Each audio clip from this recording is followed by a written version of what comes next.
Hello students, तो कैसे हैं आप सब। मैं सत्यम प्रशांत कौशल आ गया हूं क्लास 11 फिजिक्स का यूनिट एंड मेजरमेंट वाले चैप्टर का डायमेंशन एनालिसिस का सेकंड लेक्चर लेके, जिसमें मैं आज आपको सॉल्व करवाऊंगा कई सारे numerical based on the principle of homogeneity. I hope आपने मेरा प्रीवियस लेक्चर तो देखा ही होगा, डायमेंशन एनालिसिस की सबसे पहला लेक्चर, जिसमें मैंने आपको बहुत से कॉन्सेप्ट बिल्ड किए थे, जिसमें मैंने आपको सिखाया था कैसे हम किसी भी फिजिकल क्वांटिटी का डायमेंशनल फॉर्मूला निकालते हैं, और उसकी वैल्यू को मैंने आपसे याद करने को भी कहा था, ताकि आज के लेक्चर में आप न्यूमेरिकल को ईजिली सॉल्व कर पाओ।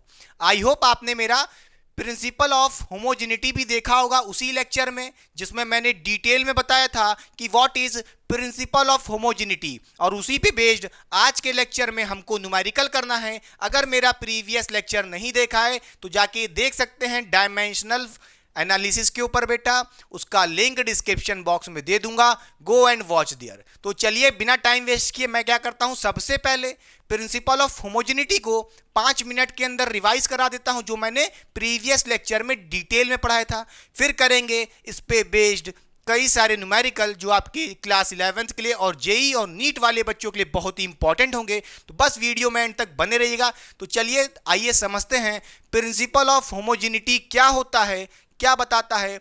It explain us that only those physical quantity can be added या subtracted which have same dimension. यानी कि हम कह सकते हैं कि हम सिर्फ उन्हीं फिजिकल क्वांटिटीज को ऐड और सब्ट्रैक्ट कर सकते हैं जिनके सेम डायमेंशन होंगे, जिनका डायमेंशनल फॉर्मूला सेम होगा। हम सिर्फ उन्हीं फिजिकल क्वांटिटीज को ऐड और सब्ट्रैक्ट कर सकते हैं। क्या ये बात समझ में आई कि नहीं? आइए समझते हैं इसका एक एक्सप्रेशन से कि प्रिंसिपल ऑफ होमोजेनिटी क्या कहता है।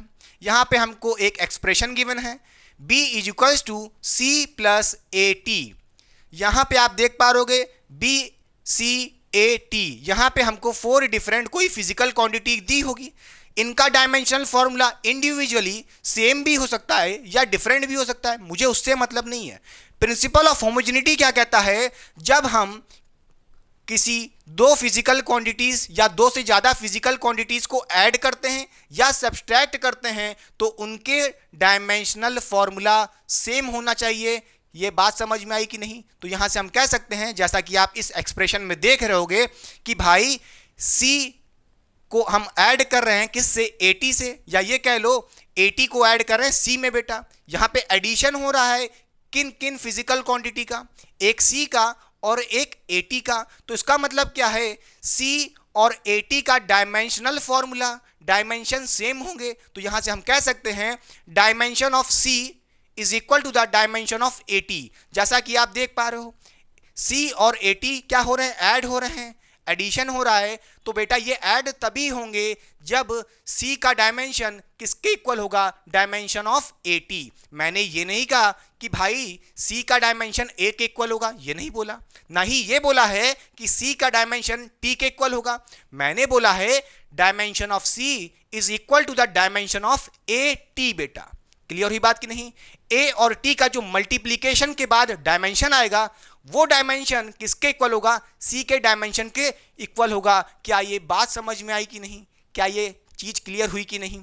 पक्का? अच्छा बेटा, कोई दिक्कत की बात नहीं है। मैं यहां से एक और बात कह सकता हूं, प्रिंसिपल ऑफ होमोजेनिटी का एक और इंपॉर्टेंट पॉइंट है जो कहता है dimension of left hand side is equal to the dimension of right hand side. यानी कि अगर आपके पास कोई एक्सप्रेशन है, उसमें dimension of left hand side, left side का जो भी डायमेंशन होगा वो किसके इक्वल होगा, राइट हैंड साइड के डायमेंशन के इक्वल। तो यहां से हम ये कह सकते हैं डायमेंशन ऑफ बी किसके इक्वल होगा, सी का डायमेंशन प्लस एटी का डायमेंशन, इन दोनों के सम का जो डायमेंशन होगा वो किसके इक्वल होगा, डायमेंशन ऑफ बी के। मैंने ये नहीं बोला कि बी का डायमेंशन सी के इक्वल है, ना ही बी का डायमेंशन एटी के इक्वल है। हो भी सकता है, मुझे नहीं पता, मगर एक बात तो कंफर्म है, बी का जो डायमेंशन होगा वो किसके इक्वल होगा, सी प्लस एटी के सम के डायमेंशन के बराबर। क्या ये बात समझ में आई कि नहीं? ये क्लियर हुई कि नहीं बात? कोई दिक्कत नहीं होनी चाहिए। फिर एक बात और है, एडिशन हो या सब्सट्रैक्शन बेटा, देखिए यहां जरूरी नहीं कि सिर्फ ऐड हो रहा है तो ही कहेंगे सी का डायमेंशन क्या होगा, इक्वल होगा 80 के डायमेंशन के, जरूरी नहीं है। तो आप यहां पे चाहो तो माइनस भी कह सकते हो, तब भी कोई दिक्कत की बात नहीं है। सी का डायमेंशन 80 के डायमेंशन के बराबर होगा, चाहे ऐड हो चाहे सब्सट्रैक्ट हो।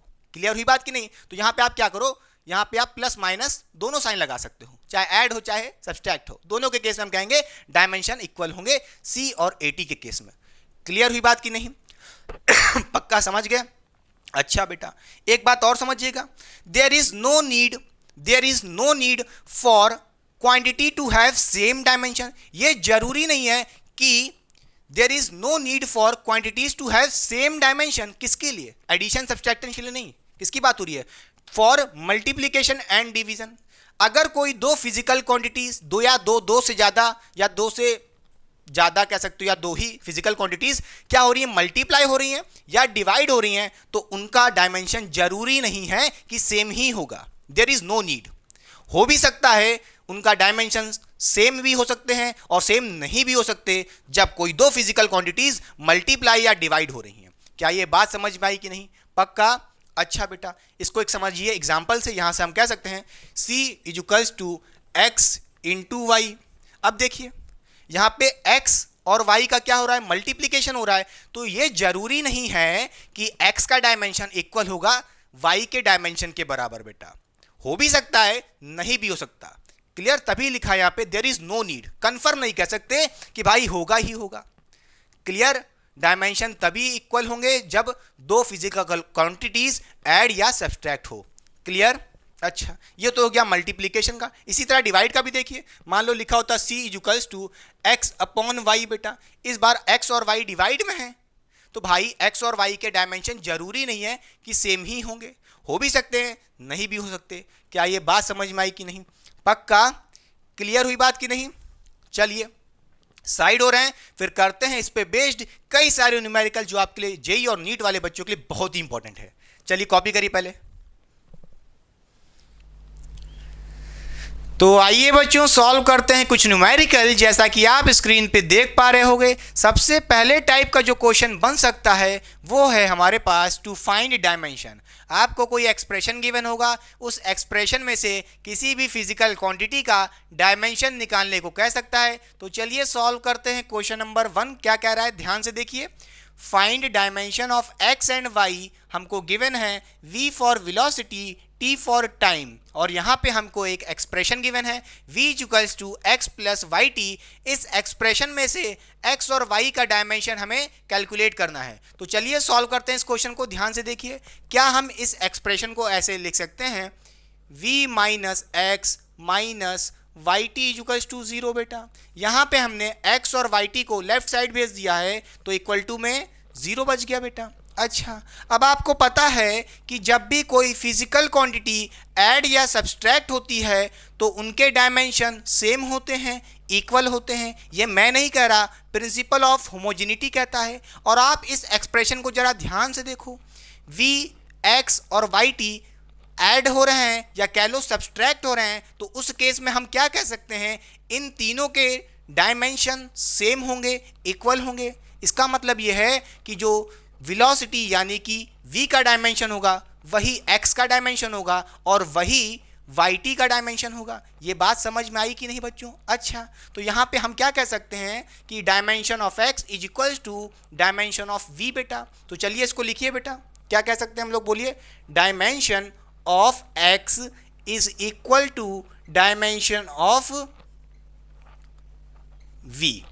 अब बताइए v क्या है यहाँ पे, वेलोसिटी, इसका डायमेंशन आपको पता ही होगा। तो यहाँ पे आप डायमेंशन ऑफ x बड़े आराम से कह सकते हैं कि dimension of x is equals to dimension of velocity, और वेलोसिटी का डायमेंशन होता है l t की पावर -1 बेटा। ये प्रीवियस लेक्चर में मैंने वैल्यूज याद करवाई थी, कई सारी फिजिकल क्वांटिटीज के डायमेंशन याद करवाए थे। तो यहाँ से x का डायमेंशन कितना आ गया, l t की पावर -1, अपना पहला आंसर आ चुका है। अगर बात करें y का डायमेंशन क्या होगा, तो देखिए बेटा यहाँ से आप कह सकते हो yt का जो डायमेंशन होगा वो किसके इक्वल होगा, वेलोसिटी के डायमेंशन के इक्वल। प्रिंसिपल ऑफ होमोजेनिटी के हिसाब से हम यहाँ पे क्या कह सकते हैं, बोलिए डायमेंशन बोलिए dimension of Y T is equal to dimension of V बेटा। अच्छा, y क्या है? एक अननोन वेरिएबल है, जैसे कि x था बेटा, तो यहाँ पे y को y लिखे रहने दीजिए। t क्या है? t यहाँ पे हमारे पास टाइम होता है, और टाइम का डायमेंशन क्या लिखते हैं हम लोग? बोलिए कैपिटल T लिखते हैं, तो y इंटू कैपिटल T हो गया। Clear? Equals to dimension of v का डायमेंशन क्या होता है? एल टी की पावर -1 बेटा। क्या होता है? एल टी की पावर -1। तो यहाँ पे आपका y का डायमेंशन बड़े आराम से कैलकुलेट कर सकते हो। y equals to L T की पावर -1 अपॉन टी हो जाएगा, फिर इसका जो डायमेंशन आएगा वो हो जाएगा एल टी की पावर -2 बेटो। क्लियर? तो y का डायमेंशन क्या आ गया है? एल टी की पावर -2। क्या ये क्वेश्चन आपको अच्छे से क्लियर हो गया? बोलिए सबसे पहला सॉल्यूशन हो चुका है। आइए अब देखते हैं क्वेश्चन नंबर 2 क्या कह रहा है हमसे। डायमेंशन नहीं, find dimension of A and B when mu, ये क्या गिवन है बेटा? यू जैसा, इसको बोलते हैं म्यू, और ये क्या होता है? रिफ्रैक्टिव इंडेक्स होता है, एंड लैम्डा यानी कि वेवलेंथ। यहाँ पे हमें क्या निकालना है? ध्यान से देखिए, ए और बी का डायमेंशन निकालना है। जब आपको गिवन है कि म्यू क्या है? हमारा रिफ्रैक्टिव इंडेक्स है, और लैम्डा हमारा वेवलेंथ है। तो चलिए ध्यान से देखिए, यहाँ पे हमको एक एक्सप्रेशन गिवन है, mu is equals to A minus B upon lambda square बेटा। तो यहाँ पे हम कह सकते हैं, क्या हम इस एक्सप्रेशन को ऐसे लिख सकते हैं? बोलिए म्यू माइनस ए प्लस बी अपॉन लैम्डा का स्क्वायर इक्वल्स टू 0। क्लियर हुई बात नहीं? फिर हम यहाँ पे प्रिंसिपल ऑफ होमोजेनिटी के हिसाब से कह सकते हैं कि अगर कोई फिजिकल क्वांटिटीज ऐड या सब्सट्रैक्ट हो रही हैं तो उनके डायमेंशन सेम होंगे। ध्यान से देखिए, म्यू ए और बी अपॉन लैम्डा स्क्वायर, ये क्या हो रहे हैं? ऐड और सब्सट्रैक्ट हो रहे हैं, तो इनके डायमेंशन इक्वल होंगे। तो यहाँ पे हम कह सकते हैं जो म्यू का डायमेंशन होगा वही किसका डायमेंशन होगा? ए का डायमेंशन होगा, और वही डायमेंशन किसका होगा? बी अपॉन लैम्डा स्क्वायर के डायमेंशन के बराबर होगा। क्लियर? तो देखिए यहाँ पे हम क्या कह सकते हैं, dimension of A is equal to the dimension of mu. तो चलिए ध्यान से लिखिए, क्या बोलिए? Dimension of A is equal to dimension of mu बेटा। अच्छा, तो यहाँ पे हम डायमेंशन ऑफ ए किसके इक्वल है बेटा? Dimension of mu. म्यू क्या होता है? रिफ्रैक्टिव इंडेक्स, और मैंने आपको प्रीवियस लेक्चर में बताया था रिफ्रैक्टिव इंडेक्स क्या है? ये हमारा एक डायमेंशन, बोलिए डायमेंशन लेस क्वांटिटी है। बोलिए डायमेंशन लेस क्वांटिटीज वो क्वांटिटीज होती हैं जिनका कोई भी डायमेंशन नहीं। अगर हमारा म्यू यानी कि रिफ्रैक्टिव इंडेक्स एक, बोलिए डायमेंशन लेस क्वांटिटी है, इसका कोई भी डायमेंशन नहीं, तो इसका मतलब ये है कि बोलिए m की पावर 0, l की पावर 0 और t की पावर 0, भाई जितने भी डायमेंशन होते हैं उनका कोई भी डायमेंशन नहीं है। किसके लिए? म्यू के लिए। तो म्यू एक डायमेंशन लेस क्वांटिटी है, तो हम क्या कह सकते हैं? m की पावर 0, l की पावर 0 और t की पावर 0, हाँ या ना? फिर यहाँ से आप कहोगे हमारा a का डायमेंशन क्या होगा? यही होगा। क्लियर? a भी हमारा डायमेंशन लेस क्वांटिटी है, इसका कोई डायमेंशन नहीं। क्या ये बात समझ में आई कि नहीं? अच्छा, इसी तरह अगर मुझे यहाँ पे b का डायमेंशन निकालना है तो क्या कहेंगे? b अपॉन लैम्डा स्क्वायर का जो डायमेंशन होगा वो किसके इक्वल होगा? म्यू के डायमेंशन के इक्वल होगा। क्लियर? तो यहाँ पे हम कह सकते हैं, बोलिए dimension of b upon lambda square is equal to dimension of mu बेटा। अच्छा, तो यहाँ पे ये मत कह देना कि b हमारा एक डायमेंशन लेस होगा। ध्यान से देखिए, क्योंकि यहाँ पे b अपॉन लैम्डा स्क्वायर लिखा है बेटा, इस चीज़ को ज़रा ध्यान से देखिएगा। अगर मैं बोलूँ यहाँ पे b तो एक अननोन कोई क्वांटिटी है या वेरिएबल है, इसका डायमेंशन निकालना है, अपॉन में क्या है? Lambda square. बेटा लैम्डा क्या होता है? वेवलेंथ। अरे भाई वेवलेंथ कह लो या सिंपली कोई लेंथ है या डिस्टेंस है, और डिस्टेंस के लिए हम लोग क्या लिखते हैं? एल लिखते हैं। लैम्डा पे स्क्वायर है, और लैम्डा का डायमेंशन क्या होगा बच्चों? एल होगा, तो इसका भी स्क्वायर हो जाएगा। Equals to dimension of mu. Mu एक डायमेंशनलेस क्वांटिटी है, तो इसका डायमेंशन क्या होगा? m की पावर 0, l की पावर 0, t की पावर 0, सारे डायमेंशन की पावर 0 हो जाएगा। क्लियर। फिर यहाँ से हम कहेंगे b का डायमेंशन क्या हो जाएगा, बोलिए। इस l स्क्वायर को इधर भेज दो राइट साइड मल्टीप्लाई में, तो क्या हो जाएगा, m की पावर 0, l की पावर कितना हो जाएगा, 2 नहीं बेटा, कितना हो जाएगा, 0 नहीं, इस बार 2 हो जाएगा, और t की पावर 0। क्लियर। या आप सिंपली ऐसे भी लिख सकते हो, क्या, l की पावर 2 बेटा।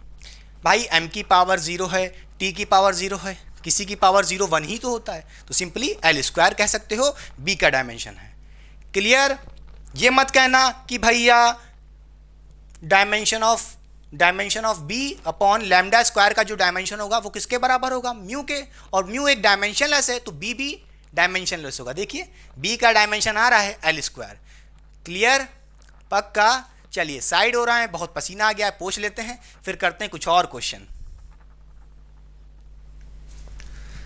तो आइए बच्चों सॉल्व करते हैं question number 3 and question number 4 बेटा। ये दोनों क्वेश्चन बहुत ही अच्छे लेवल के क्वेश्चन हैं क्लास 11th वाले बच्चों के लिए, और साथ ही साथ जेई और नीट वाले बच्चों के लिए भी इस टाइप के क्वेश्चन इंपॉर्टेंट है। तो चलिए सॉल्व करते हैं। सबसे पहले क्वेश्चन नंबर 3 हमसे क्या कह रहा है, if T is time then find the dimension of x। यहाँ पे क्वेश्चन में एक एक्सप्रेशन गिवन है y equals to cot X T. इस एक्सप्रेशन में से x का डायमेंशन बताना है अगर t हमारा टाइम है बेटा।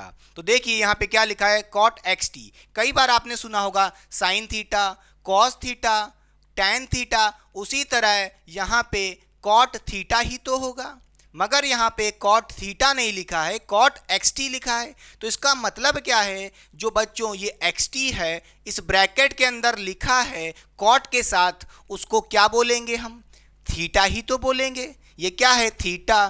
थीटा यानी कि एंगल हम कह सकते हैं, बोलिए हाँ या ना। तो यहाँ पे हम क्या कह सकते हैं कि जो हमारा एक्स टी होगा वो हमारा एंगल है, तो dimension of X T is equal to the dimension of angle, या कह लो थीटा, हाँ या ना। अरे भाई एक्स टी ही थीटा है तो दोनों का डायमेंशन भी तो सेम होगा। तो यहाँ पे हम कह सकते हैं प्रिंसिपल ऑफ होमोजेनिटी के हिसाब से क्या, कि डायमेंशन ऑफ एक्स टी किसके इक्वल होगा, बोलिए, डायमेंशन ऑफ थीटा यानी कि एंगल, हाँ या ना बेटा। और आपने पढ़ा था कि जो एंगल होता है वो क्या होता है, डायमेंशनलेस होता है। क्या होता है, डायमेंशन लेस होता है, यानी कि एंगल का कोई भी डायमेंशन नहीं होता, ये डायमेंशनलेस है, इसके पास कोई भी डायमेंशन नहीं है। तो देखिए यहाँ पे हम क्या कहेंगे, x हमारा एक अननोन वेरिएबल है, तो इसको एज इट इज लिखे रहने दीजिए, इसी का डायमेंशन निकालना है, x इंटू टी, टी यानी कि टाइम, और टाइम के लिए डायमेंशन क्या लिखते हैं, कैपिटल टी लिखते हैं। तो यहाँ पे हो जाएगा equals to dimension of theta. Theta क्या है, डायमेंशनलेस है, इसके पास कोई भी डायमेंशन नहीं, तो क्या कहेंगे, m की पावर 0, l की पावर 0, t की पावर 0। डायमेंशनलेस क्वांटिटी को ऐसे ही तो रिप्रेजेंट करते हैं, हाँ या ना। अच्छा, यहाँ से x का डायमेंशन निकालना है तो क्या हो जाएगा, बोलिए, x is equals to m की पावर 0, l की पावर 0, t की पावर 0। इस t को नीचे भेज देंगे डिवाइड में। क्लियर, पक्का। फिर क्या कहेंगे, x इज इक्वल्स टू, जब हम इसको सॉल्व करेंगे क्या हो जाएगा, m की पावर 0, l की पावर 0, यहाँ पे t की पावर 0 है मगर नीचे से ऊपर जाएगा तो क्या हो जाएगा, t की पावर -1 हो जाएगा। ये आ गया डायमेंशन ऑफ x बेटा। आप इसको थोड़ा सिंप्लीफाई भी कर सकते हो, कैसे, m की पावर 0, l की पावर 0, किसी भी वेरिएबल की पावर 0 हो तो उसकी वैल्यू कितनी होती है, 1 होती है, तो सिंपली क्या बचेगा, t की पावर -1 बचेगा। तो हम कहेंगे x की वैल्यू कितनी आ गई, बोलिए, t की पावर -1। यही हमारा x का डायमेंशन है, चाहे ऐसे रिप्रेजेंट करो चाहे ऐसे रिप्रेजेंट करो। क्लियर, बोलिए बच्चों, ये हो गया हमारा क्वेश्चन नंबर 3। अब आइए देखते हैं क्वेश्चन नंबर 4 क्या कह रहा है, if lambda is wavelength than find the dimension of x। अच्छा, हमें x का डायमेंशन फाइंड करना है अगर इस एक्सप्रेशन में लैम्डा हमारा वेवलेंथ है। एक्सप्रेशन क्या लिखा है, a is equals to p की पावर में क्या लिखा है, देखिए p की पावर क्या लिखी है, लैम्डा क्यूब x, हाँ या ना। अगर मैं बात करूं p की जो ये पावर है, क्या लिखा है, लैम्डा की पावर x, ये क्या है, पावर ऑफ p, बोलिए, ये क्या लिखा है, पावर ही तो है, कोई दिक्कत इसमें, बोलिए। अच्छा, तो यहाँ पे अगर मैं बोलूँ पावर क्या होती है, पावर भी एक डायमेंशनलेस क्वांटिटी है। नोट करिएगा, पावर भी बच्चों क्या है, एक डायमेंशन, बोलिए, डायमेंशन लेस क्वांटिटी है। इसके पास कोई डायमेंशन नहीं होता, क्योंकि पावर क्या है, एक कोई नंबर वैल्यू 1 2 3 कुछ भी हो सकता है, कोई फिजिकल क्वांटिटी थोड़ी ना है, हाँ या ना। तो बेटा पावर भी क्या है, एक डायमेंशनलेस क्वांटिटी है, कोई दिक्कत नहीं बेटा। तो यहाँ पे अगर मैं बात करूँ इस P की जो पावर है, इस P की जो पावर है क्या, लैम्डा की पावर 3x, जो ये पावर है पूरी, ये क्या है, एक डायमेंशनलेस क्वांटिटी है। तो यहाँ पे हम कह सकते हैं कि बोलिए डायमेंशन, बोलिए डायमेंशन ऑफ दिस पावर, क्या लिखा है ये, बोलिए लैम्डा की पावर 3x, ठीक है, जो a की पावर है ये क्या होगी, डायमेंशनलेस होगी। डायमेंशनलेस होगी तो इसका मतलब ये है कि भाई कि m की पावर 0, l की पावर 0, t की पावर 0, क्योंकि ये एक पावर है और पावर का डायमेंशन कोई नहीं होता, कुछ भी नहीं होता, तो ये डायमेंशनलेस है। तो क्या लिखेंगे, m की पावर 0, l की पावर 0, t की पावर 0। फिर यहाँ से हम कह सकते हैं x का डायमेंशन निकालना है, तो क्या हो जाएगा, x इक्वल्स टू, बोलिए क्या हो जाएगा, x निकालना है, बोलिए x निकालना है। यहाँ पे देखिए जरा, l क्या है, वेवलेंथ है, और वेवलेंथ के लिए हम लोग क्या लिखते हैं, डायमेंशन l लिखते हैं, क्योंकि भाई वेवलेंथ एक लेंथ ही तो है, डिस्टेंस ही तो है। तो लैम्डा के लिए क्या लिखेंगे, l लिखेंगे, और लैम्डा पे क्यूब लगा है तो l पे भी क्यूब हो जाएगा, इंटू x। यहाँ से x का डायमेंशन निकाल सकते हो बड़े आराम से, बोलिए m की पावर 0, l की पावर 0, t की पावर 0। यहाँ से x का डायमेंशन क्या हो जाएगा प्यारे बच्चों, x इक्वल्स टू हो जाएगा m की पावर 0, l की पावर 0, t की पावर 0, और इस l क्यूब को नीचे भेज देंगे बड़े आराम से, ठीक है। अब इसको सॉल्व करिए, क्या हो जाएगा, x का डायमेंशन कितना आ जाएगा, m की पावर 0, देखिए l की पावर -3, ये l की पावर 3 था, नीचे से ऊपर जाएगा, l की पावर -3 हो जाएगा, t की पावर 0 बेटा। आप इसको ऐसे भी लिख सकते हो या ऐसे भी बता सकते हो, x का डायमेंशन क्या हो जाएगा, बोलिए l की पावर -3, क्योंकि यहाँ पे m की पावर 0, t की पावर 0 की वैल्यू 1 ही होगी। क्लियर, ये आ गया डायमेंशन ऑफ x, l की पावर -3 आंसर। तो चलिए पहले कॉपी करिए, मैं साइड हो रहा हूं, फिर करते हैं कुछ न्यू टाइप ऑफ क्वेश्चन। तो आइए बच्चों सॉल्व करते हैं कुछ न्यू टाइप ऑफ क्वेश्चन। जैसा कि आप देख पा रहे होंगे, सेकंड टाइप ऑफ क्वेश्चन जो हमारे पास बन सकता है वो क्वेश्चन नंबर 5 है। तो चलिए ध्यान से देखिए, क्वेश्चन नंबर 5 हमसे क्या कह रहा है, चेक गिवन फॉर्मूला करेक्ट और not, if not correct the formula. Question में यहाँ पे हमको कोई एक एक्सप्रेशन गिवन है या कह लो कोई फॉर्मूला गिवन है, ये फॉर्मूला करेक्ट है कि करेक्ट नहीं है, क्वेश्चन में ये बात हमसे पूछ रहा है। और साथ ही साथ क्वेश्चन में ये भी पूछ रहा है कि अगर ये फॉर्मूला करेक्ट नहीं है या कह लो इनकरेक्ट है तो करेक्ट फॉर्मूला क्या होगा, क्वेश्चन में ये भी पूछ रहा है। और कुछ बातें भी गिवन है, जैसे h फॉर हाइट गिवन है, g हमारी एक्सेलरेशन ड्यू टू ग्रेविटी है, r रेडियस है, t सरफेस टेंशन है, रो डेंसिटी है।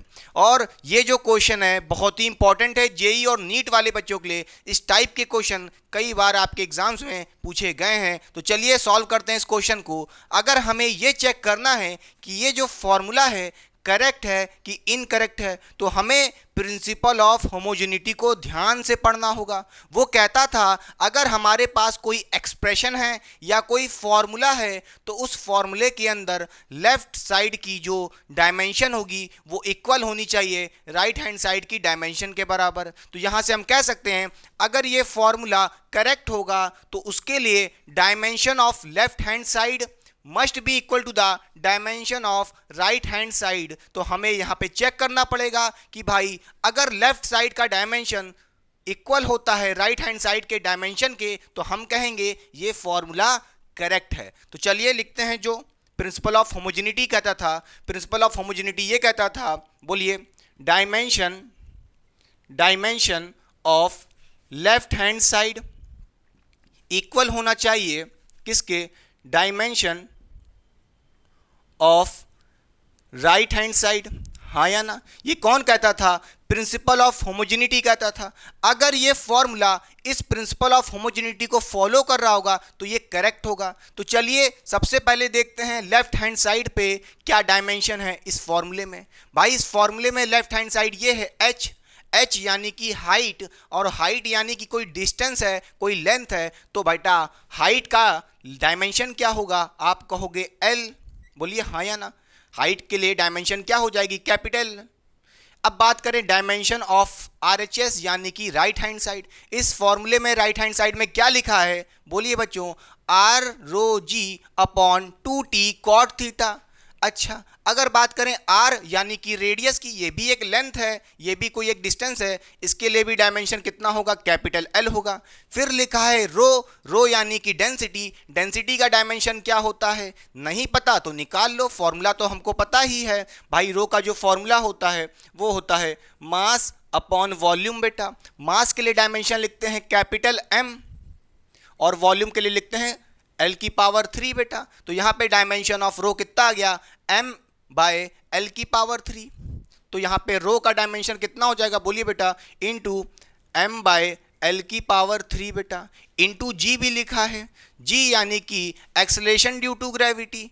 भाई है तो एक्सेलेरेशन, और एक्सेलेरेशन का डायमेंशन क्या होता है? L t की पावर -2 बच्चों।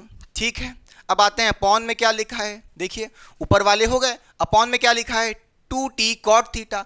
अगर बात करें 2 की तो 2 क्या है? कांस्टेंट है, जैसे पाई 2 1 2 3। जब भी कोई कांस्टेंट वैल्यू आएगी इसका मतलब ये है कि उसका कोई भी डायमेंशन नहीं है, वो डायमेंशनलेस है, तो उनको इग्नोर कर देना।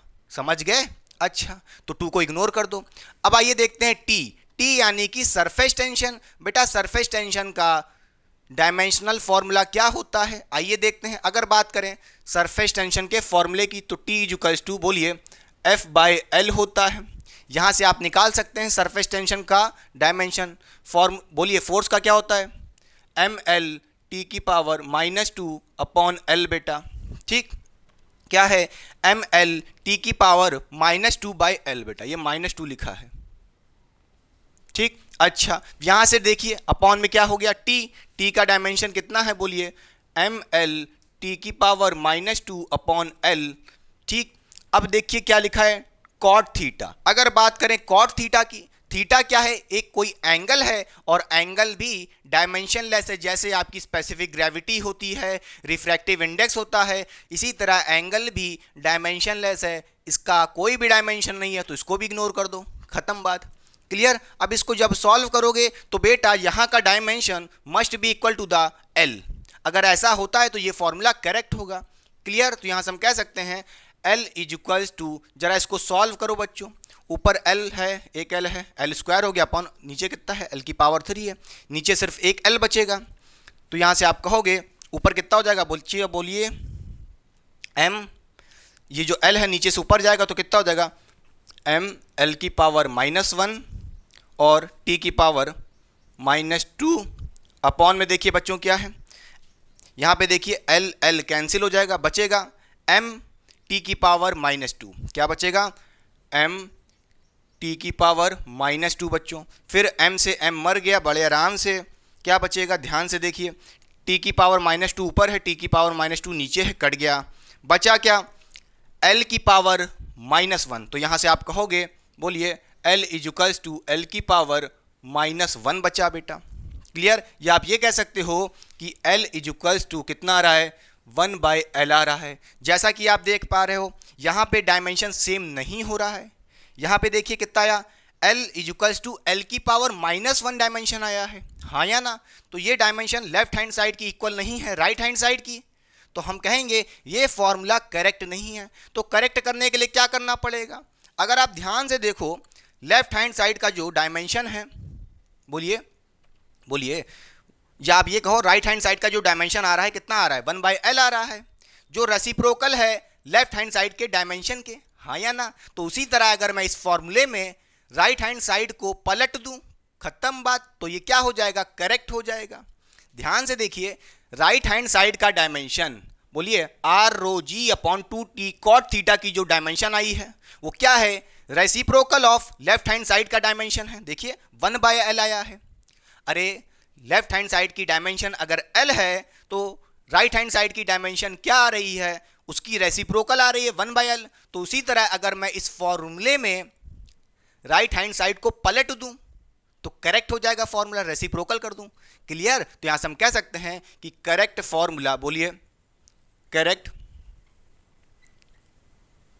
फॉर्मूला क्या हो जाएगा बच्चों? आप कहोगे H equals to 2t cot theta, इसको ऊपर कर दो, r रो जी अपॉन नीचे कर दो, खत्म बात, रेसिप्रोकल कर दो। तो आप कहोगे 2t cot theta upon r रो जी, ये हमारा करेक्ट फॉर्मूला है। आई होप इस टाइप के क्वेश्चन आप करना सीख गए हैं।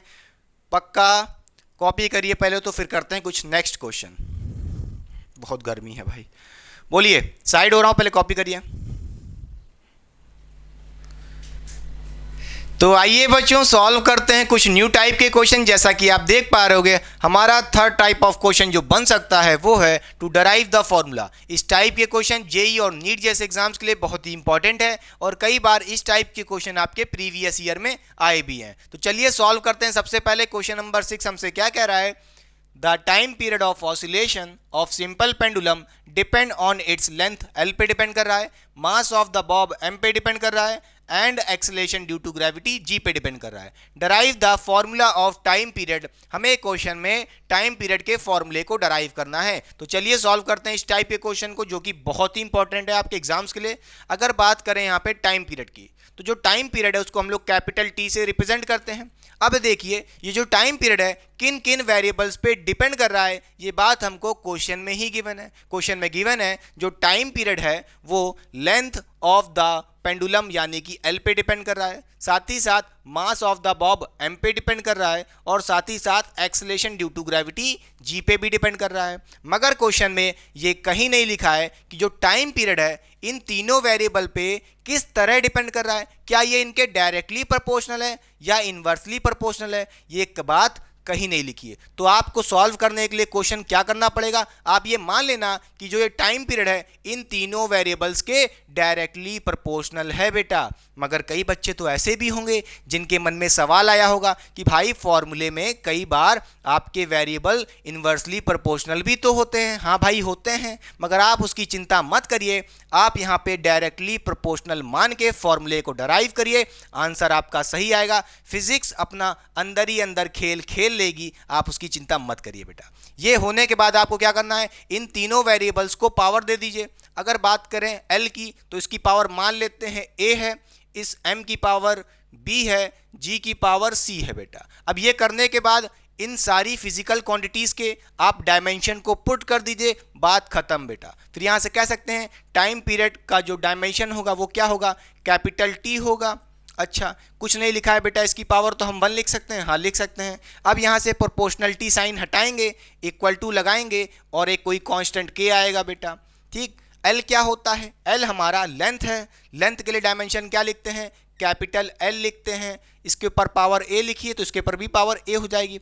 बात करें M की तो ये मास है बेटा, मास के लिए डायमेंशन होता है, बोलिए कैपिटल M, इसके ऊपर पावर B लग जाएगी। अगर बात करें G की, ये हमारा एक्सेलेरेशन ड्यू टू ग्रेविटी है, अरे है तो एक्सेलेरेशन ही, और इसकी जो डायमेंशन होती है वो होती है, बोलिए L T की पावर -2 बेटा, और होल पे पावर C लग जाएगी। क्या ये बात समझ में आई कि नहीं बेटा? अच्छा फिर ये करने के बाद अब यहाँ से कह सकते हो T की पावर 1 इक्वल्स टू K। अब यहाँ से जरा डायमेंशन को अरेंज करिए, एक साथ कर लीजिए, जैसे L M T को एक साथ लिख लीजिए। तो देखिए बेटा यहाँ पे देखिए L की पावर A है, यहाँ पे देखिए L की पावर C है, देखिए होल पे पावर C है ना, तो ये जो C पावर है इस L के लिए भी है T के लिए भी है। तो यहाँ से कहोगे L की पावर C है और यहाँ पे मल्टीप्लाई में L की पावर A है, तो यहाँ से हम कहेंगे L की पावर कितनी हो जाएगी बच्चों, बोलिए A प्लस C। अरे भाई आपने सुना होगा लॉ ऑफ एक्सपोनेंट से, जब बेस सेम होते हैं और मल्टीप्लाई में होते हैं तो पावर मस्ट बी एडेड। तो A और L की पावर C यहाँ थी, दोनों को ऐड कर लिया, खत्म बात। इसी तरह अगर हम बात करें M की तो यहाँ पे M की पावर कितनी है बच्चों, सिर्फ B है। अगर बात करें T की तो T की पावर देखिए -2 है और होल पे पावर C है, इसको अंदर भेजोगे मल्टीप्लाई करोगे तो कितना हो जाएगा, T की पावर -2C। तो यहाँ पे कितना हो जाएगा, T की पावर -2C बेटा। क्लियर हुई बात कि नहीं? ये करने के बाद जरा ध्यान से देखिए, अगर जरा ध्यान से आप देखिए लेफ्ट साइड, तो लेफ्ट साइड सिर्फ टाइम की डायमेंशन है। क्या यहाँ कहीं मास की डायमेंशन है, लेंथ की डायमेंशन है? नहीं है। अगर नहीं है तो हम ये लिख सकते हैं बेटा, क्या m की पावर 0, बोलिए क्या लिख सकते हैं, बोलिए m की पावर 0, l की पावर 0। क्यों? क्योंकि यहाँ पे मास और लेंथ का कोई भी डायमेंशन नहीं है, और किसी की पावर 0 उसका मतलब 1 होता है, उससे कोई चेंज भी नहीं होगा। क्या ये बात समझ में आई? अच्छा, अब जरा यहाँ पे पावर्स को कंपेयर कर दो। अगर आप देखो, आपने पढ़ा होगा लॉ ऑफ एक्सपोनेंट से, क्या पढ़ा था कि अगर आपके पास लेफ्ट और राइट बेस सेम है तो पावर मस्ट बी इक्वल। तो जरा देखिए, L यहाँ भी लिखा है, L यहाँ भी लिखा है, दोनों सेम बेस हैं और पावर मस्ट बी इक्वल। तो हम कह सकते हैं a प्लस सी जो इसकी पावर है वो इसकी पावर के इक्वल होगी, 0 के बराबर होगी। तो यहाँ से हम कह सकते हैं कि a प्लस सी की जो वैल्यू आएगी बच्चों वो कितनी आएगी, 0 आएगी। कोई दिक्कत इसमें नहीं होनी चाहिए। अब यहाँ पे जरा देखिए ध्यान से बात करें, m की पावर यहाँ पे कितनी है, b है।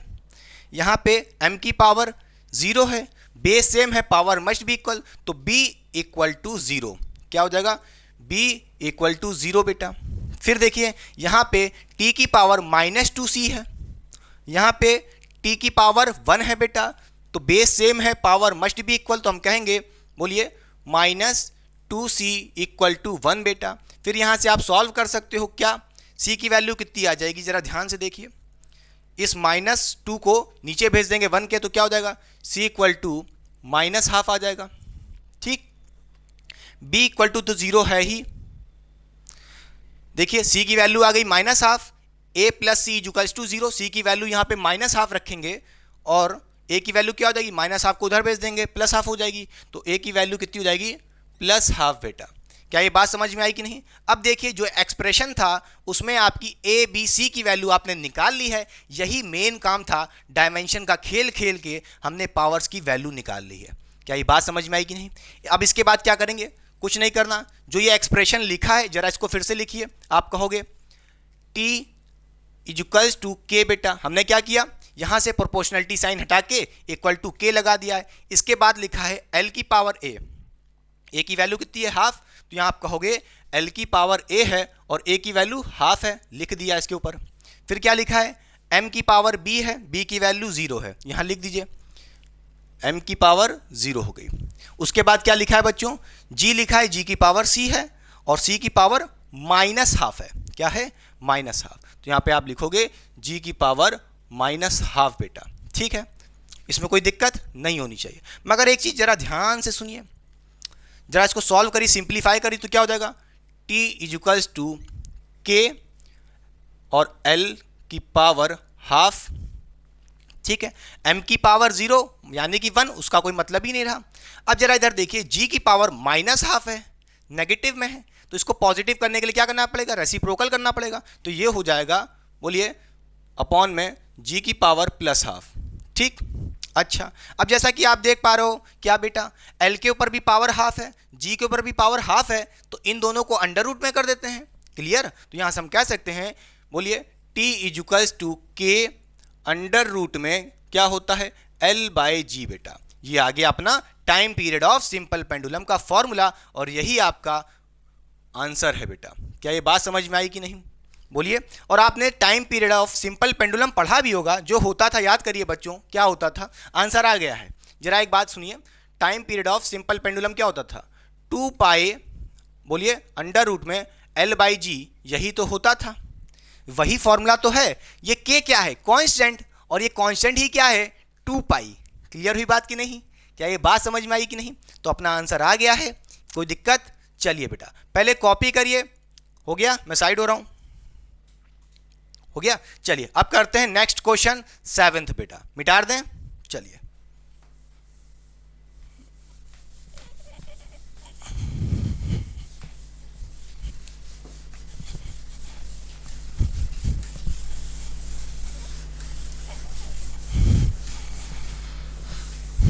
चलिए बच्चों, आइए देखते हैं क्वेश्चन नंबर 7 क्या है, क्या रहा, रीड करिए।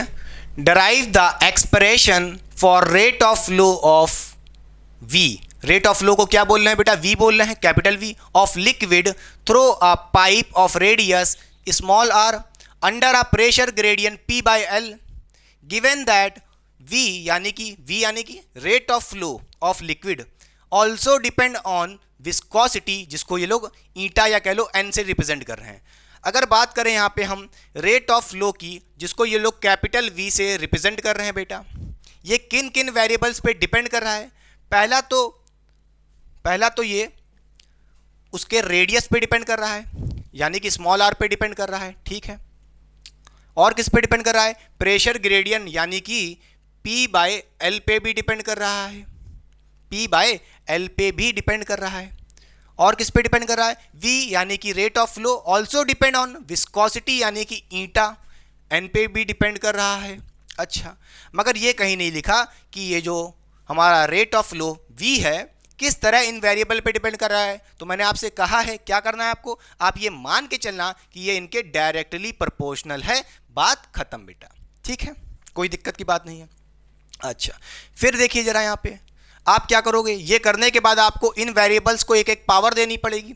तो मान लेते हैं R की पावर A है, बोलिए P बाय एल की पावर B है, और इस ईटा या कह लो N विस्कोसिटी की पावर C है। क्लियर? अच्छा, जरा एक बात समझिएगा, ये V है क्या? V है rate of flow of liquid, कितनी रेट से पाइप से आपका वॉल्यूम ऑफ वाटर निकल रहा है बाहर, हाँ या ना भाई। रेट ऑफ फ्लो का मतलब क्या है? Rate of flow of liquid from the pipe, pipe से कितना वॉल्यूम ऑफ लिक्विड निकल रहा है पर यूनिट टाइम। तो हम कह सकते हैं ये जो V है बेटा, ये जो कैपिटल V है, ये क्या होगा? वॉल्यूम अपॉन टाइम, हाँ या ना, वॉल्यूम अपॉन टाइम होगा। बोलिए वॉल्यूम अपॉन टाइम होगा कि नहीं होगा? होगा। तो यहाँ पे वॉल्यूम का डायमेंशन क्या होता है बेटा? L की पावर 3 होता है, और T के लिए क्या लिखते हैं? Capital T। तो इसका डायमेंशन क्या बनेगा? बोलिए L की पावर 3 माइनस T, बोलिए L की पावर 3 और T की पावर -1 बेटा, ये ऊपर जाएगा तो क्या हो जाएगा? यहाँ से rate of flow of liquid की डायमेंशन कितनी आ जाएगी? L की पावर 3 और T की पावर, बोलिए कितना हो जाएगा यहाँ पे? -1 हो जाएगा। ठीक हो गया इतना। यहाँ से प्रोपोर्शनलिटी साइन हटाएंगे, इक्वल टू K लगाएंगे बेटा। बोलिए अगर बात करें R क्या है हमारा? रेडियस है, रेडियस यानी कि उसके लिए डायमेंशन क्या होगी? कैपिटल L होगी। और R के ऊपर पावर कितनी है? A है, तो यहाँ पे A लिख दीजिए। अगर बात करें P बाई एल, ये क्या है भाई? इसका डायमेंशन क्या होगा? P बाई एल का। तो देखिए बच्चों, P है हमारा प्रेशर, प्रेशर के लिए डायमेंशन होती है ml की पावर -1 T की पावर -2, अपॉन में L भी है तो उसके लिए डायमेंशन L लिखा। यहाँ से इसकी वैल्यू कितनी आ जाएगी? बोलिए ये L नीचे से ऊपर जाएगा तो यहाँ पे L की पावर -2 हो जाएगी, बस यही तो हो जाएगा। तो यहाँ से हम कह सकते हैं, बोलिए P बाई एल का डायमेंशन कितना आ जाएगा? ये आ जाएगा ml की पावर -2 T की पावर -2। फिर यहाँ पे देखिए इसकी पावर कितनी थी? B थी बेटा, तो होल पे पावर B लगा दी। फिर NC, N क्या है? विस्कोसिटी। N क्या है बच्चों? विस्कोसिटी। इसका जो डायमेंशन होता है वो आपको पता होना चाहिए, क्या होता है? ये होता है, बोलिए इसका जो डायमेंशन होता है बच्चों वो होता है ml की पावर -1 T की पावर -1, होल पे पावर कितनी है? C है। क्लियर? सारे डायमेंशन मैंने पुट कर दिए हैं। अब ये मिटा देते हैं साइड में, जो ज़रूरत थी एक्सप्लेनेशन था। क्लियर? चलिए फिर से क्या करना है आपको? यहाँ पे अरेंज करना है पावर को, बोलिए सॉरी, यहाँ पे डायमेंशन को अरेंज करना है। यहाँ पे आप क्या कह सकते हो? देखिए यहाँ पे आप कहोगे L की पावर 3 है और यहाँ पे T की पावर कितनी है बच्चों? -1 है, इक्वल्स टू K है। जरा ध्यान से देखिए, यहाँ पे L की पावर A है और यहाँ पे देखिए कितना होगा L की पावर? -2B, क्योंकि ये जो B पावर है अंदर जाएगी, मल्टीप्लाई होगी L की पावर से, तो क्या हो जाएगा? L की पावर -2B है और यहाँ पे L की पावर A है, और यहाँ पे देखिए L की पावर कितनी हो जाएगी? C अंदर भेजोगे तो -C हो जाएगी, L की पावर -C हो जाएगी। तो देखिए जब आप पावर को ऐड करोगे तो क्या हो जाएगा? L की पावर क्या हो जाएगी? देखिए यहाँ पे A है और यहाँ पे पावर कितनी है L की? -2B है, तो यहाँ पे क्या हो जाएगा? A -2B, और यहाँ पे पावर कितनी है L की? -C है बेटा, तो यहाँ कितना हो जाएगा? -C।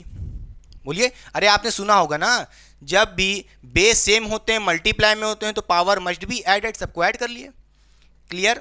अच्छा, अगर बात करें m की, बोलिए m की यानी कि मास की, तो देखिए यहाँ पे m की पावर कितनी है, b है बच्चों, यहाँ पे m की पावर c है, तो ऐड कर लीजिए, तो क्या हो जाएगा, b प्लस c हो जाएगा। ठीक। अब बात करें अगर t की, तो यहाँ पे देखिए t की पावर -2b है और यहाँ पे t की पावर -c है, तो क्या कहोगे, t की जो पावर होगी कितनी हो जाएगी, -2b -c। क्लियर। अब देखिए यहाँ पे अगर हम कहें लेफ्ट साइड, देखिए मास वाला डायमेंशन नहीं है, अगर मास का कोई डायमेंशन नहीं तो क्या लिख सकते हैं, m की पावर 0 लिख सकते हैं, हाँ लिख सकते हैं, ठीक लिख सकते हैं। अब जरा यहाँ पे डायमेंशंस को कंपेयर कर दीजिए, तो पावर इक्वल कर दीजिए, बात खत्म। अगर देखिए यहाँ पे बात करें, l की पावर 3 है और यहाँ पे भी l की पावर क्या लिखा है, a -2b -c, तो देखिए बेस सेम है, पावर मस्ट बी इक्वल, तो आप क्या कहोगे, यहाँ से कहोगे a -2b -c बेटा इक्वल्स टू l की पावर कितनी है, 3 है, तो 3 के इक्वल कर दिया। बोलिए यहाँ पे 2b है, पक्का। इसी तरह देखिए अगर बात करें हम यहाँ पे m की पावर 0 है, ये किसको इक्वल कर दो, m की पावर b प्लस c, तो b plus c equals to इसकी पावर 0, तो आप क्या कहोगे, b plus c equals to 0 बच्चों, कोई दिक्कत नहीं बेटा। अब जरा देखिए इसके बाद क्या है, t वाला टर्म बचा, t की पावर -1 है और यहाँ पे t की पावर क्या है, बोलिए -2b -c बेटा, तो यहाँ पे -2b -c की जो पावर है ये किसको इक्वल करना है, -1 के, तो क्या हो जाएगा, -2b -c इक्वल्स टू किसका, -1 बेटा। क्लियर। बोलिए बच्चों। अब यहाँ से आपको a b c की वैल्यू निकालनी है, a की बात करें, b की बात करें, इनकी वैल्यू आपको निकालनी है, ठीक है। तो देखिए यहाँ से आप क्या कह सकते हो, b प्लस सी को देखिए, b प्लस सी, यहाँ से आप b की वैल्यू निकाल सकते हो, कितनी हो जाएगी, -c हो जाएगी, b की वैल्यू निकालो तो कितनी हो जाएगी, -c हो जाएगी, तो यहाँ पे b की वैल्यू -c पुट कर देना इस वाले में, तो आपकी c की वैल्यू आ जाएगी। आप सॉल्व कर लेना, मैं सॉल्व नहीं कर रहा हूँ, c की जो वैल्यू आएगी यहाँ पे -1 आएगी, ठीक है, c की वैल्यू -1 आ गई है, इधर भेजोगे तो कितना हो जाएगा, बोलिए +1 हो जाएगा, तो b की वैल्यू +1 आ जाएगी। क्लियर। और a की वैल्यू देखिए, b की वैल्यू आ गई, c की वैल्यू आ गई, यहाँ रख देना और यहाँ से a की वैल्यू निकाल लोगे, आपका जो आंसर आएगा बोलिए वो आएगा कितना, 4 आएगा। a b c की वैल्यू निकालिए, खुद से ट्राई कर लीजिए कैसे पावर्स की वैल्यू निकाल रहे हैं, सॉल्व कर लो ये खुद से एक बार ट्राई करके। चलो इतना बेसिक है बेटे से, मैंने बहुत डिटेल में बता रहा हूँ, कोई चिंता की बात नहीं है। चलिए a b c की वैल्यू आ गई, अब क्या करना है, कुछ नहीं करना, इसी एक्सप्रेशन में इस a b की वैल्यू को रख दो, बात खत्म बच्चों, कितना आसान है। क्लियर। तो यहाँ पे देखिए हम कह सकते हैं रेट ऑफ फ्लो, जिसको हम लोग v बोल रहे हैं, यहाँ पे प्रोपोर्शनलिटी साइन हटाइए, k लगाइए, लगा दिया, फिर क्या लिखा है, r की पावर a है, तो r की पावर बच्चों क्या है, बोलिए 4 है, लिख दिया। फिर क्या लिखा है, p/l, क्या लिखा है, p/l की पावर कितनी है, b है, b की वैल्यू कितनी है, 1 है, 1 लिखना चाहो या ना लिखना चाहो कोई मतलब की बात नहीं है, ठीक है, तो हटा दो, उससे कोई मतलब नहीं है। अगर हम बात करें उसके बाद देखिए n की पावर c है, n की पावर c है, इसकी वैल्यू कितनी है, कितनी है, -1 है भाई, -1 है, नेगेटिव में पावर है तो क्या करना पड़ेगा, इसको रेसिप्रोकल कर दो, पावर पॉजिटिव हो जाएगी, तो इसको हम क्या करते हैं, इसको नीचे भेज देते हैं, बोलिए इसको मिटा दीजिए, क्या हो जाएगा, अब n की पावर +1 हो जाएगी, बात खत्म। क्लियर। तो ये था पूरा ओवरऑल कॉन्सेप्ट, जिसमें आपने फॉर्मूले को कैसे डराइव करते हैं, ये आपका आंसर आ गया है। आई होप ये बात आप समझ गए। क्वेश्चन में जो भी आपसे कह रहा है, जिन जिन वेरिएबल्स पे वो डिपेंड कर रहा है, उसको सामने लिख दो, जैसे लिख दिया, फिर डायरेक्टली प्रोपोर्शनल का साइन लगा दो, उसके ऊपर पावर लगा दो, फिर यहाँ पे डायमेंशन पुट करके पावर का वैल्यू निकाल लो, फिर उसी पावर को ए बी सी को इसके अंदर रख दो, बात खत्म, आपका फॉर्मूला डराइव हो जाएगा। क्या ये बात समझ में आई कि नहीं। अब कई बच्चे ये भी सोच रहे होंगे कि भाई आपने डायरेक्टली क्यों माना है, कोई वेरिएबल इन्वर्सली भी तो हो सकता है, जैसे यहाँ देखिए v इन्वर्सली है विस्कोसिटी के, तो देखिए वो अपने आप हो गया, आपने डायरेक्टली माना था, आपने डायरेक्टली माना था, मगर इस विस्कोसिटी की पावर यानी सी की वैल्यू कितनी आई, नेगेटिव में आई थी -1, तो एन की पावर -1 थी ना, तो वो अपने आप नीचे हो गई, इन्वर्सली हो जाएगी। वो आप चिंता मत करिए, आप डायरेक्टली प्रोपोर्शनल मान के फॉर्मूले को डराइव करिए। फिजिक्स अंदर ही अंदर ऐसा खेल खेलेगी कि वो जो वेरिएबल इन्वर्सली प्रोपोर्शनल होना है वो इन्वर्सली ही हो जाएगा। क्या ये बात समझ में आई कि नहीं? कॉपी करिए, साइड होता हूं, फिर करते हैं नेक्स्ट क्वेश्चन। तो आइए बच्चों सॉल्व करते हैं अपना last fourth type of question जो बन सकता है, वो है यूनिट कन्वर्जन के ऊपर। क्वेश्चन ध्यान से देखिए, क्वेश्चन नंबर 8 में हमसे क्या कह रहा है, कन्वर्ट 1 न्यूटन इनटू डाइन। बेटा हमें 1 न्यूटन को डाइन में कन्वर्ट करना है, क्वेश्चन में ये हमसे कह रहा है। अब आपको पता होगा न्यूटन और डाइन दोनों फोर्स की यूनिट हैं, और जो न्यूटन होता है वो एसआई यूनिट ऑफ फोर्स है, और जो डाइन है वो हमारा सीजीएस यूनिट ऑफ फोर्स है। तो इस टाइप के क्वेश्चन को सॉल्व करने के लिए हमारे पास एक फॉर्मूला होता है, उसको सबसे पहले लिखिए बेटा। वो होता है N1 U1 is equals to N2 U2। बेटा इस फॉर्मूले को लगा करके हम बड़े आराम से किसी भी यूनिट को एक यूनिट से दूसरी यूनिट में कन्वर्ट कर सकते हैं। जैसा कि आप देख पा रहे होंगे, हमें फोर्स की एसआई यूनिट न्यूटन को कन्वर्ट करना है फोर्स की सीजीएस यूनिट डाइन में। बेटा तो इस फॉर्मूले के हेल्प से ये कन्वर्जन हम कर सकते हैं। बेटा आपने कई बार क्लास 10th में पढ़ा भी होगा कि जो 1 न्यूटन होता है, बोलिए वो कितना होता है, 10 की पावर 5 डाइन के बराबर होता है। मगर आपको ये सोच रहे होगे ये तो वैल्यू हमको पहले से ही याद है, तो यहाँ पे हम इसको कन्वर्ट क्यों करेंगे? नहीं बेटा, हमें सीखना पड़ेगा कि डायमेंशनल एनालिसिस के तरीके से कैसे हम कन्वर्ट कर सकते हैं 1 न्यूटन को 10 की पावर 5 डाइन में। अभी जो हम कन्वर्जन करेंगे उसमें यही आएगा, 1 न्यूटन 10 की पावर 5 डाइन के बराबर है। मगर ये कैसे आया यही तो सीखना है, वो इसी फॉर्मूले से आएगा बेटा। तो आप लोग सोच रहे होगे कि जो ये 10 की पावर 5 डाइन आया है ये कहाँ से आया, उसके लिए हमें ये फॉर्मूला लगाना पड़ेगा। तो आइए बात करते हैं, जो ये N1 U1 है ये हमारा SI यूनिट के लिए है, और जो N2 U2 है वो हमारा CGS यूनिट के लिए है बेटा। ठीक, अच्छा अगर बात करें N1 क्या है, बोलिए N1 क्या है? ये numerical value of the SI unit. जैसा कि आप यहाँ पे देख पा रहे हो SI यूनिट ये है, उसकी न्यूमेरिकल वैल्यू क्या है 1, तो यहाँ पे N1 की वैल्यू 1 होगी। U1 और U2 क्या है? U1 हमारा SI यूनिट में फोर्स का डायमेंशन है। बात करें N2 हमारा न्यूमेरिकल वैल्यू ऑफ वही जो CGS में है वो कितना आएगा, उसकी न्यूमेरिकल वैल्यू। जैसे कि आप देख रहे हो 10 की पावर 5 डाइन, ये तो हमें पता है मगर निकालना सीखना पड़ेगा। क्लियर? अगर बात करें U2 क्या है, dimensional formula of this CGS, उसको CGS में रखना पड़ेगा। अच्छा तो आइए ध्यान से देखते हैं बेटा, यहाँ पे अगर हम बात करें N1 की, बोलिए एक लाइन खींच लीजिए। अगर बात करें हम यहाँ पे SI वाली, तो कहेंगे N1 की वैल्यू कितनी है बच्चों, देखिए SI यूनिट जो गिवन है इसकी न्यूमेरिकल वैल्यू कितनी है 1 है। अगर 2 गिवन होती तो 2 रखते, 3 गिवन होता तो 3 रखते, जो भी गिवन है। तो यहाँ पे N1 की वैल्यू 1 रख दी।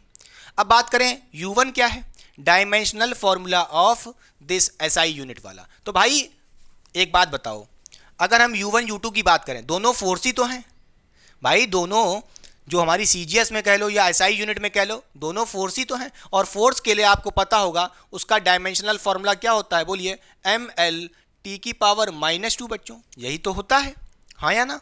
अच्छा तो हमें पता है U1 क्या हो जाएगा, कुछ नहीं, यहाँ से हम कह सकते हैं U1 हमारा SI यूनिट का फॉर्मूला, जैसा कि आप देख पा रहे हो ML T की पावर -2, क्या ML T की पावर -2, मगर यहाँ पे U1 लिखा है तो यहाँ पे M1 L1 और T1 की पावर -2 हो जाएगा इसी तरह।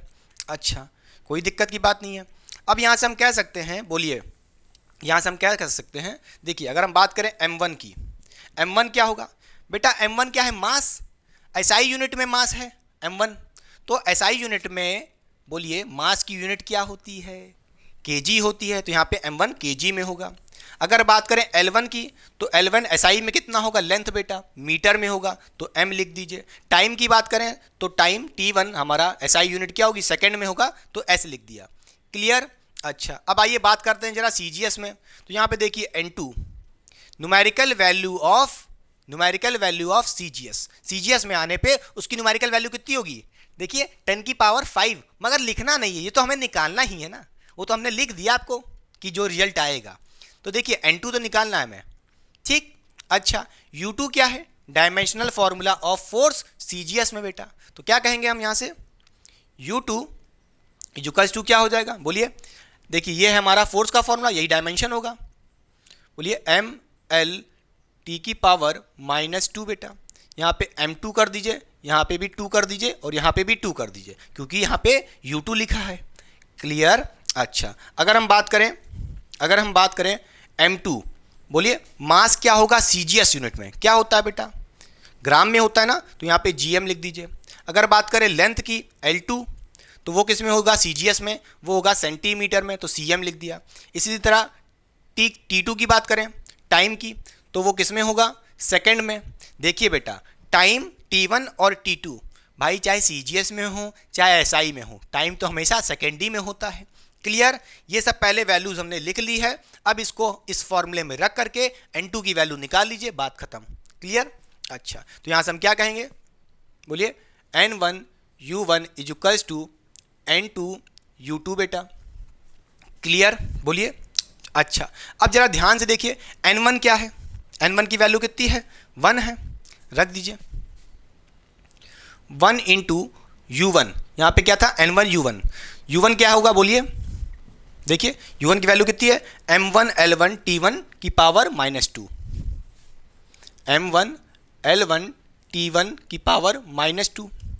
N2 जो हमें निकालना है बच्चों, एज इट इज रहने दीजिए। U2 क्या है? जरा ध्यान से देखिए, ये U2 है हमारा, ठीक है, रख दीजिए। क्या हो जाएगा?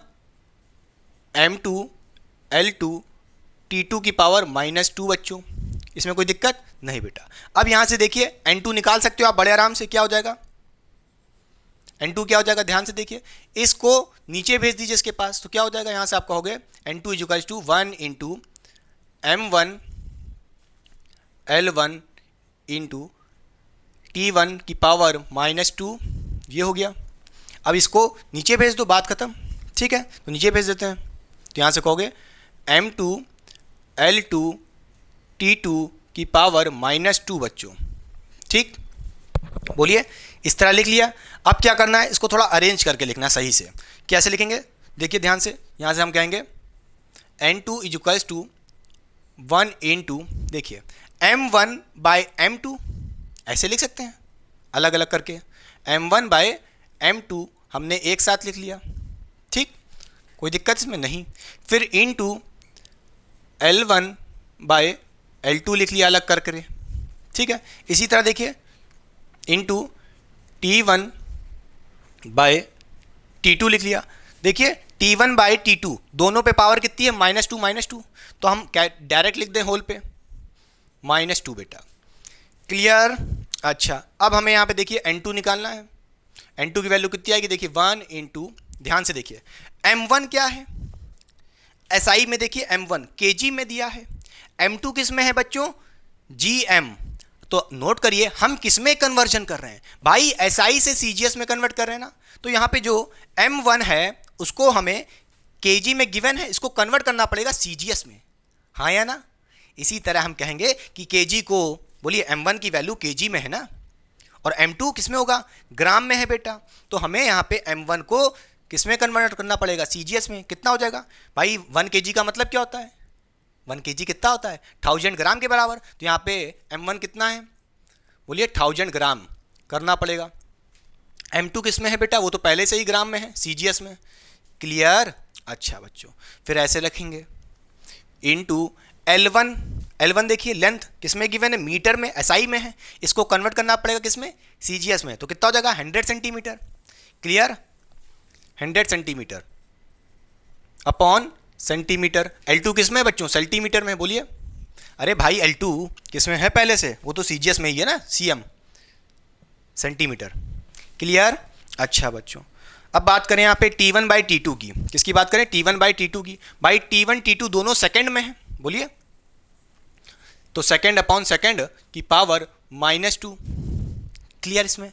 बोलिए। अब देखिए सेकंड अपॉन सेकंड ये तो पूरा कैंसिल हो गया, बात खत्म। क्लियर?